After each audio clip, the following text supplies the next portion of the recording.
대한민국과 체코가 호혜적 협력을 확대하고 전략적 파트너십을 강화해야 한다는 데 의견을 같이 했습니다.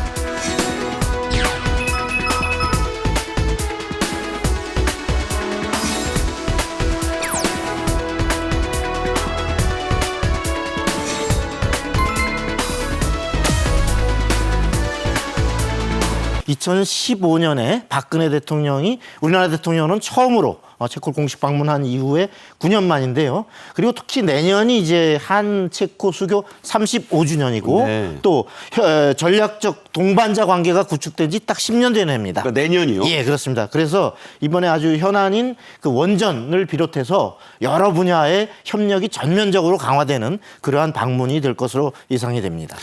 딱히 뭐 그 날짜를 맞춘 건 아닌데 35년, 10주년 의미가 좀 있다고 봐야겠네요. 예, 그렇습니다. 우리가 이제 10주년의 경우는 특히 이제 아주 긴밀한 전략적 동반자 관계가 구축되어서 여러 분야의 협력이 강화되는 계기고, 아시다시피 이제 90년에 체코와의 수교가 이루어진 이후에 35년은 특히 체코는 많은 유럽에서도 중앙에 위치하면서 제조업 이런 부분에서 아주 강한 그 중심에 성장하고 있는 경제거든요. 네. 이런 분야에서의 그 원전을 계기로 한 경제 분야의 전면적 협력, 그리고 안보 방산 분야까지 아마 두루 이번이 협력이 강화되는 그러한 방문이 될 것 같습니다. 네, 윤 대통령은 파벨 체코 대통령과의 단독 그리고 확대 정상회담을 마친 뒤에 공동 기자회견을 했습니다. 이 자리에서 나온 윤 대통령의 핵심적인 언급 한 대목 직접 들어보시죠.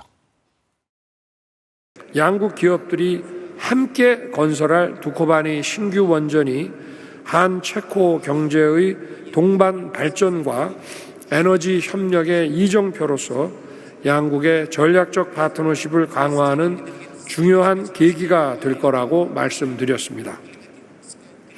그리고 내년 최종 계약 체결까지 남은 절차가 순조롭게 진행될 수 있도록 정부도 관심 갖고 세심하게 챙기겠다고 밝혔습니다.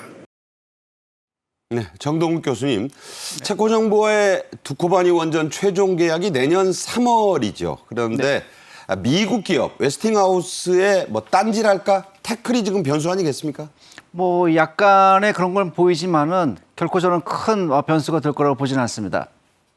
왜냐면 말이죠, 웨스팅하우스는 사실은 뭐 일찌감치 이 협상에서 탈락을 했고요.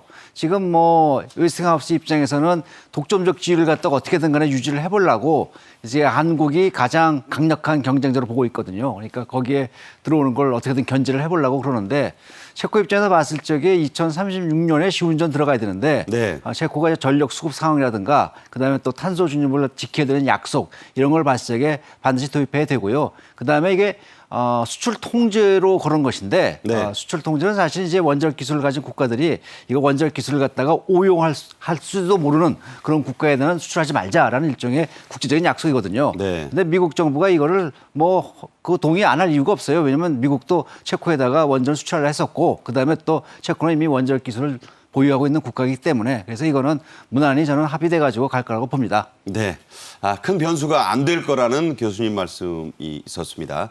이와 관련해 윤 대통령도 체코 방문에 앞서 로이터 통신과 가진 사전 서면 인터뷰에서 웨스팅하우스와의 분쟁이 원만하게 해결될 것이라고 밝혔죠? 예, 윤 대통령은 이제 한미 양국 정부가 기업 간 우호적 분위기 조성을 위해 노력하고 있고, 그리고 또 양국 기업 간의 분쟁도 원만하게 해결될 것으로 믿는다고 밝혔습니다. 이 로이터 통신의 이 서면 인터뷰, 이 제목 자체가 뭐라고 되어 있냐면, 윤 대통령 법적 분쟁에도 체코 원전 건설 계약 체결의 자신감, 이렇게 제목이 달려 있어요. 아예 제목이? 예, 제목이 이렇게 돼 있는데, 이건 뭐냐면 이제 웨스팅하우스가 제기하는 어떤 지식재산권 문제와 관련된 분쟁 조짐은 굳건한 한미 동맹의 어떤 기조 아래서 양국 간에 협력에 대한 충분한 공감대가 형성돼 있다. 네. 이걸 밝혔고요. 그리고 이제 한미 동맹 차원에서도 사실은 지금 한미 동맹의 폭이 이 원자력 분야의 협력과 평화적 이용을 위한 협력까지도 넓혀져 있기 때문에 이런 원전 사업은 크게 걱정하지 않으셔도 된다. 이런 것을 로이터 통신 인터뷰에서 분명하게 밝힌 겁니다. 네, 그렇군요. 원전 동맹이라고 딱히 못 박지는 않았습니다만 이번에 그 한체코 원전 동맹의 논의가 있을 걸로 지금 보이거든요. 네네. 여기에 대해서는 어떻게 생각하십니까? 일종의 전략적 이제 동반자 관계인데요. 사실은 프랑스가 그걸 먼저 제안했어요. 이른바 에어버스 모델이라고.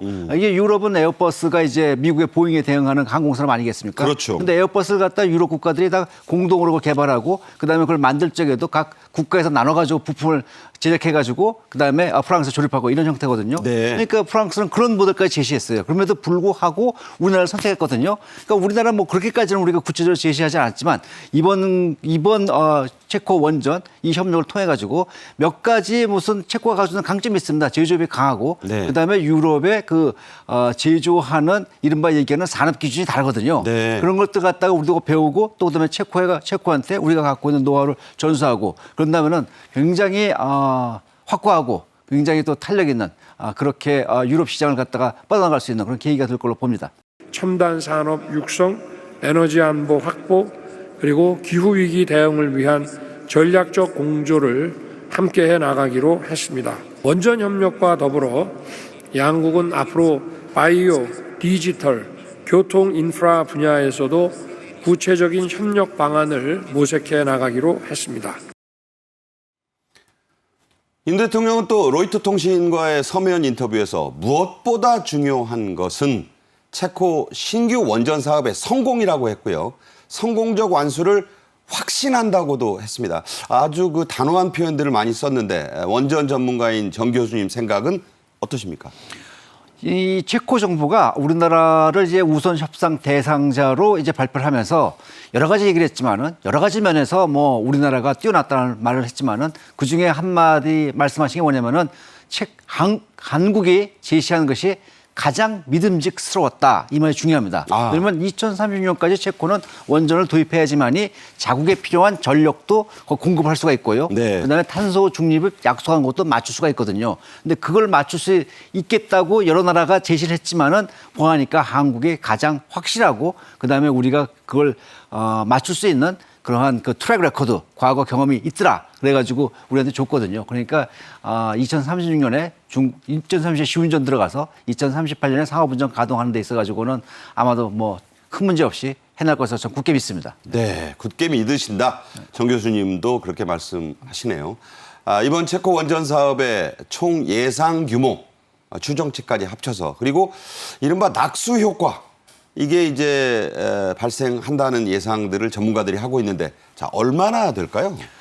총액 규모가 얼마 될지는 이제 구체적으로 이제 계약을 해봐야 되겠지만 일단 두 기만 아직 협상하게 돼 있으니까 두 기는 이제 플러스고요. 그러면 대략 최대 24조 원 규모 내에서 이제 협상이 될 텐데 뭐 상당하죠. 그러면은 앞으로 향후 한 10년에 걸쳐 가지고 그 정도 된다면은 연간 뭐 2조 이상 되는 돈들이 이제 우리나라로 이제 오겠다는 것이거든요. 매년 그것도. 그렇죠. 매년 그렇게 되죠. 근데 이것이 이제 뭐 체코 자국 내에서 무슨 건설 시공 같은 건 아무래도 뭐 체코 현지 인력을 쓰고 뭐 현지 뭐 그 건설 업체 같은 걸 좀 쓰겠지만은 기자재 특히 제작하는 거에 있어서는 우리나라가 많이 가져올 거거든요. 그러니까 그 상당 부분이 올 거라고 보고요. 1조면요. 연봉 1억 되는 우리 그 근로자들 10,000명에 달하는 인건비에 해당해요. 그러니까 연봉 1억짜리 10,000명의 10,000명에 연봉이. 달하는 그러니까 그게 1조면요. 근데 대개 2조 떠진다 본다면은 1조는 뭐 재료비 쓴다 하고 1조는 뭐 이제 인건비 쓴다 하면은 그게 거의 10년 넘게 이렇게 간다는 건 뭐 대단한 규모죠. 사실은. 어마어마하네요. 대단한 규모죠. 그러니까 뭐 앞으로 이제 우리나라 원전 산업이 있어가지고 시설 투자를 걱정해야 되지 일거리를 갖다 걱정할 입장은 아닌 것 같습니다. 네, 연봉 1억 원짜리 근로자가 10,000명이다. 그게 1조인데 시설비 1조 하고 그게 만약에 더블업 돼가지고 40조를 넘으면 이게 얼마입니까? 2배죠. 태클이라고도 하고 딴지라고도 하는데 미국 웨스팅하우스가 먼저 걸었지만 세계 2위의 원전 강국에다 체코와 같은 EU 회원국인 프랑스를 우리나라가 마지막 경쟁에서 이 꺾은 제친 비결 뭘로 보십니까? 우리나라는 말이죠. 100%이 공급망을 갖추고 있어요. 세계에서 이런 나라 없습니다. 프랑스가 일부 갖고 있었고 미국도 갖고 있었지만은 거의 한 20년 동안 신규 원전 건설 그런 기록이 굉장히 작아요. 마지막에 와가지고 이제 미국이 보글 원전을 했고 그다음에 프랑스가 뭐 EPR 해가지고 핀란드에 한 실적했지만 실적이 매우 나빴습니다. 그래서 이런 굉장히 튼튼한 인프라와 그다음에 우리나라가 꾸준히 기술 개발을 해왔어요. 사실은요. 네. 그래서 APR 1400 이후에도 또 새로운 기술 갖다 개발해가지고 이번에 체코에 들어간 거는 거기다 플러스 알파가 좀 들어갔습니다. 그렇군요. 계속해서 뭐 신기술 개발해가지고 계속해서 성능을 높이고 안전성을 높이고 그다음에 거기에 따라가지고 또 인프라가 따라오니까 세계적으로 지금 서방 세계에서는 거의 뭐 유일하고 이거 뭐 대적할 상대가 없다라고 하면 너무 오만한 얘기겠지만은 네. 사실은 그 웨스팅하우스도 세계에 진출하려면 우리나라를 끼지 않고선 갈 수가 없습니다. 수십 년 전에 비하면 역전이 됐네요. 지위가 완전히. 사실은요, 웨스팅하우스나 EDF 같은 회사는요, 원자력 업계에서는 신의 직장이었습니다. 가장 막강한 직장이었는데, 막강한 회사였는데, 그런 회사를 뛰어넘었다는 것 말이죠. 사실은 굉장한 자부심을 가지고 정말로 이건 네. 또 대단한 거라고 저는 봅니다. 그러니까 뭐 월드컵으로 말하면은 우리가 1, 2위 결승전 진출 팀을 꺾은 거예요. 그것도 한 번이 아니고 두 번이라는 것 말이죠. 한 번은 뭐 운이었다 치겠지만, 두 번은 이건 실력이거든요. 네. 그러니까 이거는 사실은 뭐 삼성전자가 소니를 물리치고 현대자동차가 도요타하고 맞먹지 않습니까? 그 정도 위치라고 어쩌면 그걸 또 뛰어넘는 그런 수준에 와 있다. 라고까지 말씀드리기는 제가 좀 부끄럽습니다만은 네. 하여간에 뭐 대단한 실적이다라고 말씀드리고 있습니다. 그렇지 않죠. 말씀하신 대로 한 번은 우연일 수 있지만 두 번 꺾은 건 정말 실력이라고 볼 수밖에 없습니다. 자, 이번 체코 원전 수출로 관련된 다른 산업 일감도 많이 확보했다는 발표가 나왔습니다. 이번 수주에 따른 이른바 연관 효과가 지금 기대될 텐데 얼마나 예상하십니까? 지금 그걸 추정하기는 뭐 쉽지는 않습니다만은 이제 전후방 효과를 보게 되면은 후방 효과는 뭐냐면 이제 제조업들이거든요. 제조업들인데 제조업에 주는 파급 효과가 클 거고요. 그 다음에 이어가지고 사실 이제 유럽 지역도 큰 시장인데 유럽의 진출이 이번 기회를 통해 가지고 이 제조업 분야에서 많이 갈 거라고 봅니다. 왜냐하면 유럽이라는 데는 이제 기술 장벽이 좀 있는 나라거든요. 있는 국가들인데 그걸 이번 기회에 유럽의 그 사업 환경 그다음에 유럽의 기술 조건 이런 걸 습득해 가지고 나가게 되면은 상당한 그 플러스 효과가 있을 거라고 봅니다. 그 전기 요금 때문에 뭐 전 정권 얘기하기는 좀 그렇지만 한전 적자가 엄청 쌓였잖아요. 그렇죠. 이자 비용이 하루에 120억 원이나 나간다는데 그렇죠. 이 요금 정상화, 전기요 정상화를 막아온 부분이 또 이 원전과도 관련이 있지 않습니까? 맞습니다. 그 정산 단가를 보면요. 이건 전력거래에서 나오는 정산 단가인데 원전은 한 60원 합니다. 킬로와트아워당. 킬로와트 한 60원 정도 하기 때문에 지금 한 150원 받죠. 155원인데 원전 전기를 쓰게 되면 거의 100원 가까운 이익이 남습니다. 근데 가스 같은 경우는 200원이 넘거든요. 그렇군요. 석탄 화력이 160원에서 180원 사이고 그다음에 또 재생에너지도 160에서 180원 사이라서 그걸 팔게 되면 한전 적자인데 그걸 갖다가 원전으로서 커버하고 있는 것이지요. 네, 그렇군요. 자, 2050년에는 전 세계에서 가동되는 원자력 발전소가 많게는 1000기에 달할 것이라는 보도가 나와 있습니다. 정 교수님은 우리 원전 산업의 미래를 어떻게 전망하십니까? 지금 원전은 정말로 확대되고 있는 추세고요. 지금 뭐 1000기다 이렇게 말씀하시는데 사실 다 그거는 탄소 중립을 맞추기 위해서 그 정도까지 가야 된다는 것입니다. 그런데 특히 서방 세계는 원전 인프라가 상당히 부족한 상태예요. 그러니까 네. 그거를 맞추기 위해서 우리가 얼마큼 인프라가 갖출 수 있겠는가 그것이 관건인데 그나마 갖고 있는 나라가 우리나라인 것입니다. 네. 근데 조만간에 이제 중국과 러시아가 들어오게 되면은 이제 경쟁이 더 치열해질 거거든요. 거기에 대비해 가지고 기술 개발 우리 더 확실히 하게 되고 인프라 더 갖춰야 되지만이 나중에 이제 확대된 시장에서 경쟁할 적에 이겨나갈 수 있고요. 그래서 웨스팅하우스도 우리나라하고 협력하지 않고선 갈 수가 없습니다. 네. 최근에 그 미국에서 지은 보글 원전 그것도 그 원자로는 말이죠. 두산중공업이 두산 에너빌티가 공급했습니다. 네. 중국에 짓는 것도 그 두산에서 공급했고요. 그러니까 우리나라가 세계적인 이 원전 사업에서 파트너가 되는 것이지요. 네. AI 열풍이 거세서 이게 전기 수요를 엄청나게 올리기 때문에 원전 르네상스 도래가 또 촉진될 것이다. 이런 전망은 어떻게 보십니까? 뭐 AI뿐만 아니라 탄소 중립 가려면은 모든 에너지를 갖다가 사실은 전기로 돌리고 그 전기를 갖다 무탄소 에너지에서 만들어야 되거든요. 근데 인류가 갖고 있는 무탄소 에너지는 재생하고 원전밖에 없어요. 그러니까 사실 두 가지 갖고서 이걸 조화롭게 나가야 되는데 그러니까 원자력 에너지는 계속해서 확대될 수밖에 없어서 거기다가 AI는 더 플러스가 되는 것이지요. 그래서 네. 원전 산업은 굉장히 비전은 있습니다. 다만 이제 이것이 국민의 신뢰를 얻을 수 있도록 계속해서 안전하게 지켜나가야 되지요. 네. 끝으로요. 우리나라가 글로벌 원전 시장의 주역이 되려면 자, 어떤 노력들이 또 정책적으로 뒷받침돼야겠습니까? 정부에서 이제 꾸준한 정책을 주셔야 됩니다. 체코 정부가 이제 우리나라를 선택하면서 가장 걱정했던 부분이 뭐냐면은 한국이 또 탈원전하면 어떻게 될 것인가. 60년 운전해야 되는데 중간에 이제 기술 서비스도 봐야 되고 근데 부품도 교체해야 되는데 만약에 그걸 한국 원전에다가 정책 바뀌면 안 될 거 아닙니까? 가장 걱정했다더라고요.